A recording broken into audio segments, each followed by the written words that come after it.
Tiene la palabra el diputado Gustavo Mena. Gracias, presidente. Creo que en primer lugar es importante que enmarquemos el proyecto que está en tratamiento. Es un proyecto de ley para autorizar al Poder Ejecutivo a reestructurar, renegociar, acordar con los acreedores de la deuda pública argentina emitida bajo legislación extranjera, es decir, una parte de la deuda pública argentina, solo ese segmento. Y en realidad, a tono con lo que se trató ayer en el plenario de las comisiones de Presupuesto y Hacienda y Finanzas, que por cierto tuvo un tono totalmente distinto respecto de las expresiones que se han escuchado hasta aquí, es una ley que se ha admitido es tal vez superflua, superabundante desde lo jurídico, porque esta autorización, esta delegación, porque no es cierto que esta sea una ley que dé cumplimiento al artículo 75, inciso 4 de la Constitución. No estamos tratando acá la aprobación de los términos de la reestructuración de la deuda. Lo que estamos haciendo es dando un mandato, una autorización, una delegación al Poder Ejecutivo. El resultado de esto va a ser el que después, en todo caso, tendrá que aprobar el Congreso para cumplir esos artículos que se acaban de citar en la exposición que me precedió. Y ayer se dejó claramente expuesto, en las palabras sobre todo del subprocurador del Tesoro de la Nación, del doctor Soler, que los títulos involucrados en esta renegociación son títulos públicos de deuda emitidos en el 2005, en el 2010 y después del 2015. Es decir, no es cierto que estemos hablando de deuda externa contraída durante la gestión del gobierno de Cambiemos. Es deuda pública que, como toda la deuda externa, ha asignado toda la historia argentina y lleva la responsabilidad de la actuación de prácticamente todos los gobiernos que se han sucedido en nuestra historia. De hecho, nuestra primera cesación de pagos data de 1890 y lamentablemente muchas se han venido sucediendo desde allí.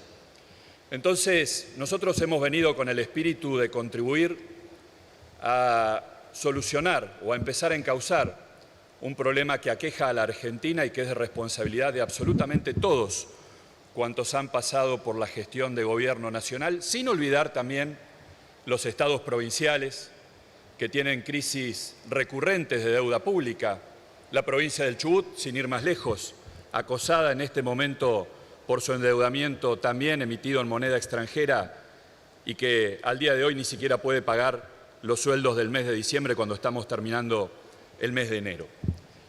Y esa causal o ese origen de la deuda tiene una causa que es, en realidad, el déficit fiscal crónico y creciente que ha registrado nuestro país, la irresponsabilidad fiscal, gastar más de lo que se dispone, y generalmente en gasto improductivo, en gasto superfluo, en gasto clientelar también. Y es por eso que es necesario acudir al financiamiento. Entonces, si nosotros queremos tener sostenibilidad en la deuda, en realidad, de lo que tenemos que hablar también es de déficit. Y ese déficit primario, que cuando cierra el año 2015 era de casi 5 puntos del Producto Bruto Interno, explican en buena medida el porqué del aumento del stock de deuda posterior.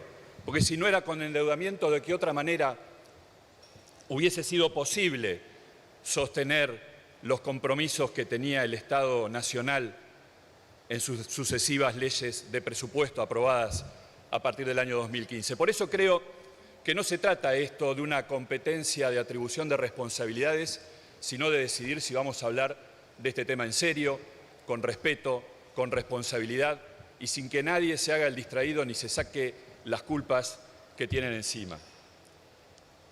Por eso creo que no son auspiciosas las palabras que se han escuchado hasta acá.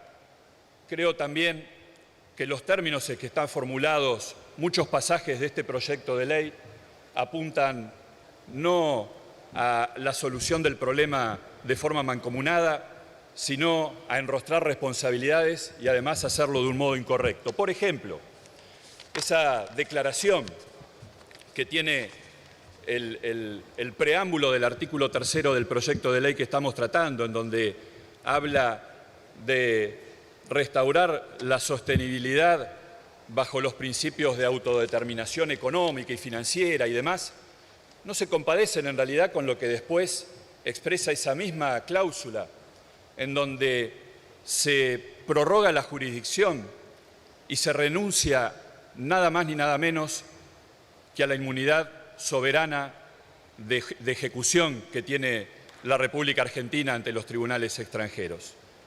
Es cierto que esas cláusulas están incluidas en todos los compromisos de deuda que tuvo Argentina en los últimos años. No es una novedad, pero lo que sí creo es que hay que ser sinceros y responsables. No pueden utilizarse las leyes para proclamas políticas. No se puede reeditar lo que se hizo con la ley de emergencia, en donde bajo el eufemismo de solidaridad se le congela la jubilación a los jubilados. Y ahora bajo un eufemismo de autodeterminación soberana terminamos planteando todo lo contrario al renunciar a la defensa de inmunidad de jurisdicción. Digamos las cosas como son, no las ocultemos, no las solapemos bajo los discursos, porque si no, difícilmente vamos a poder tener una solución coherente y sustentable a este problema. Se ha dicho que en realidad todas las facultades que se le otorgan al Poder Ejecutivo acá ya están contenidas en la Ley de Administración Financiera y en la ley que aprobamos, en la Ley de Emergencia que aprobamos a fines de diciembre. Y está bien que el Congreso haga una manifestación de tipo declarativo, como lo es esta ley, para que el Poder Ejecutivo tenga en la renegociación con los acreedores toda la fortaleza que debe tener, porque en definitiva está comprometido el interés nacional y la defensa de los intereses del país. Pero creemos que debe ser hecho con solvencia técnica, que las leyes deben tener una buena factura. Por eso, concretamente, desde ya dejamos dicho que nos parece que el párrafo, si estamos hablando de buena fe, y como lo dijimos ayer en el plenario de comisiones, ese párrafo con el que comienza el artículo 3 del proyecto de ley debe ser eliminado, porque no es cierto, no convoca a la verdad y además es contradictorio con lo que dice después a continuación el artículo 3. Y también quiero decir que deben ser sinceros los compromisos de rendir cuenta al Congreso. La facultad de arreglar la deuda pública es del Congreso y yo reitero, acá no estamos estableciendo los términos de la renegociación con los acreedores, simplemente estamos dando un mandato. Y este mandato ya se había dado en la ley que se aprobó a fines de diciembre, en la delegación al Poder Ejecutivo para que inicie el proceso de reestructuración. Pero también en esa ley se dijo, en el artículo 3, en el artículo 4, que el Poder Ejecutivo debía rendir cuentas de esas actuaciones a una comisión conformada por funcionarios del Ministerio de Hacienda y de este Congreso, con las distintas representaciones de los bloques. Al día de hoy, transcurrido más de un mes de la aprobación de esa ley, no se han conformado esa comisión, no se ha rendido absolutamente ninguna cuenta. Creo que es algo que hay que tener en cuenta para ver si además de la buena fe a la que se convoca para renegociar con los acreedores, hay buena fe también en el plano interno para rendir cuentas de lo que se hace en el uso de estas delegaciones. Porque esa ley, la de las 9 emergencias, la de la multiplicidad de delegaciones, también, por ejemplo, la que suspendió la fórmula de actualización de los jubilados, también habla en su artículo 55 de crear una comisión para replantear la fórmula y también estamos a 5 meses de que cese esa delegación, esa suspensión, y tampoco hay noticias de la conformación de esa comisión. Creo que es necesario dejar señalado el punto, porque tampoco en esto se puede faltar a la verdad. No es esta ley la que reclama el artículo 75, inciso 4 de la Constitución. Es una simple delegación, un simple mandato al Poder Ejecutivo Nacional.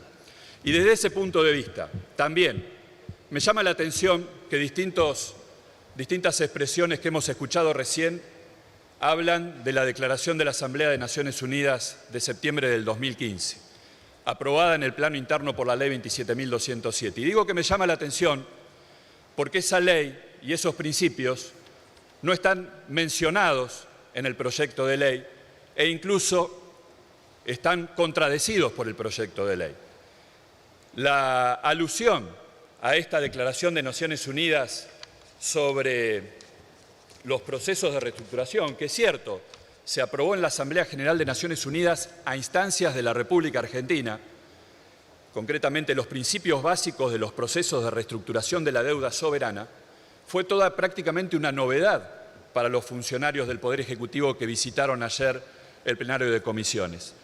Debo decir que no pudieron dar explicaciones de por qué no están mencionados ni esa resolución de Naciones Unidas, ni la ley que a fines del 2015 la aprobó, la ley 27.207.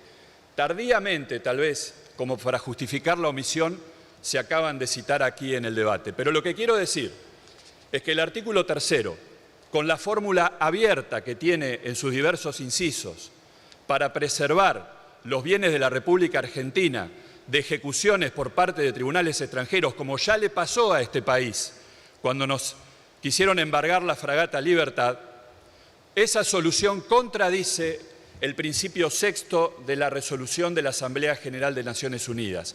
Con lo cual también hago un llamado al oficialismo a que revisemos los términos bajo los cuales está elaborado ese artículo tan clave de esta ley, en donde resignamos la jurisdicción de los tribunales argentinos y en donde resignamos la defensa de inmunidad de jurisdicción. Gracias, presidente. Gracias, diputado.